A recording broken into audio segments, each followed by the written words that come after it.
அன்பியம் YouTube இல்லந்தோறும் இறைசாட்சி, உள்ளந்தோறும் மகிழ்ச்சி. சிறு பிள்ளைகளை என்னிடம் வரவிடுங்கள், குழந்தைகளை என்றும் நேசிப்பவரே, உம் பிறப்பில் மாசில்லா குழந்தைகள் உமக்காக தங்கள் இன்னுயிரை ஈந்ததை தங்களது பிறப்பின் சில காலங்களிலேயே உம் உயிர் காக்கப்பட தங்கள் உயிரை இழப்பதில் பெருமிதம் கொண்டனரே. நீர் என்றும் இந்த தியாக செயலை மறந்ததே இல்லை.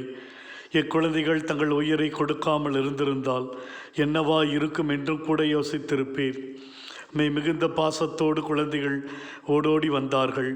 அவர்களை கனிவோடு கண்ணோக்கி பார்த்தீர். நீர் ஒரு பொழுதும் அவர்களை தொந்தரவாக பார்த்ததில்லை. அவர்களை பார்த்தவுடன் இரண்டு மகிழ்ச்சி கொண்டீர். மது சோர்வுகள், எதிர்ப்புகளை குறித்து மனம் தளர்ந்து போன நிலை, நெருக்கடியான சூழல், இவற்றையெல்லாம் நீர் மறந்து போனீர். புது பலம், புது மகிழ்ச்சி உமக்கு கிடைத்தது. உம் ஆசீர்வாதத்தின் கரம் என்றும் என் குழந்தைகள் மீது இருந்தது.